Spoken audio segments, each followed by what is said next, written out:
السلام علیکم دوستانو، په دې هیله چې ټول به راته روغ او جوړ خوشحاله اوسئ. دوستانو، په نننۍ ویډیو کې د کرکټ په اړه څو تازه لنډ مهم خبرونه درکوم، په دې هیله چې خوښ مو سي.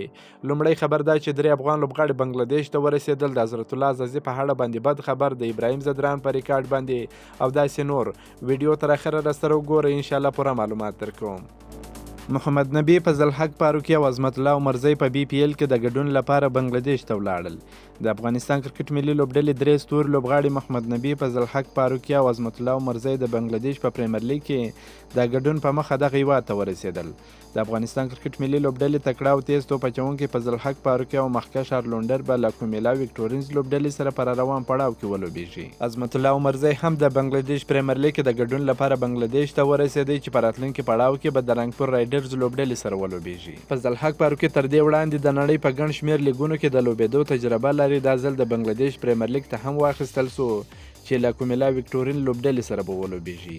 دا لومړی ځل دی چې نوموړی په دغه لیګ کې لوبېږي. د یادولو وړ ده چې عثمان غني له ډاکا د منتور او درویش رسولي هم د بنگلادیش پریمیر لیګ کې د لوبېدو تړون کړی دی. یو شمېر نور افغان لوبغاړي هم په دغه لیګ کې لوبېږي. همدغه راز ګلبدین نایب له سلیټ سټرایکر سره، عظمت الله عمرزی له رنګپور رایل سره، نوین الحق، ابراهیم ځدران، رحمان الله ګوربز او کریم جنت له پارچوم بارسا لوبډلې سره لوبېږي.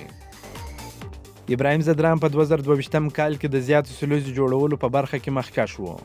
2022 کال د کرکټ لوبغاړو لپاره یو ښه او غوره کال و. په دغه کال کې ځینې ریکارډونه ماتېدونکي لاسته راوړنې نصب سوې. نو راځئ چې په 2022 کال کې چې په هر فارمټ کې رجسټر شوي زیاتې سلیزې چا وهلې دي. د سلیزو وهونکو نوم لړ: جوني برسټو 4 سلیزې وهلې دي، جو روډ 15 سلیزې وهلې دي، بابر اعظم، مارنس لبوشن، عثمان خواجه دوی درو سره څلور سلیزې وهلې دي. په 2022 کال کې په ورځنۍ لوبو کې د زیاتو سلیزو جوړولو په نوم لړ کې د افغانستان له لوري ابراهیم ځدران لومړی مقام لري، چې ورپسې بابر اعظم، سکندر رضا او شای خوب هم په درې سلیزو جوړولو سره مخکښ لوبغاړي دي. سوریا کمار یادو په 2022 کال کې تر زورو زیاتې منډې جوړې کړې چې 2 شلوريزې سلیزې هم ووهلې. د دې ترڅنګ د هند وتلي لوبغاړي ویرات کوهلي هم په 2022 کال اسیا جام سیالیو کې د افغانستان پر وړاندې سلیزه ووهله او په 2022 کال په شلوريزې سیالیو کې د ډېرو سلیزو په جوړولو کې دویم مخکښ لوبغاړی سو. د حضرت الله عزازي دوران ختمیږي، بد خبر ورته راغلی. حضرت الله عزازي د افغانستان د توپخنې لپاره یو ښه امید او هیله وه. په لومړیو کې نوموړی ښه وځلېدی، د افغانانو ورڅخه تمه زیاته سوه. نوموړي ته په ملي لوبډله کې د اوپنر ځای ورکړل سو. د هغه د زیات وزن له کبله په ځان د نه کار کولو هغه په وروستي په خپلو ټولو لوبو کې ناکام و. اوس خپلې همدې بې پروایي د یو بل ډیر بد خبر سره مخ کړ. زازی تیر کال د پاکستان په سوپر لیګ کې د پېښور زلمي لوبډلې له لوري په پلانټینیم کټګورۍ کې واخیستل سو.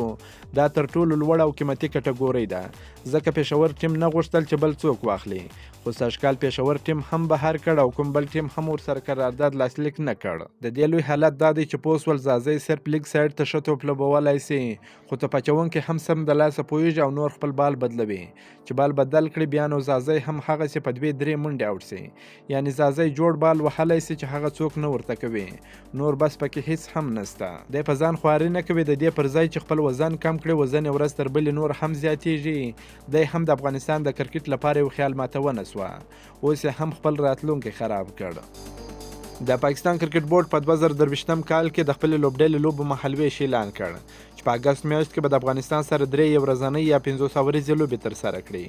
یاد سیریز د روان کال په اګست میاشت کې ترسره کیږي چې د افغانستان په کوربتوب یعنی په متحده عربي اماراتو کې به دغه سیریز ترسره کیږي.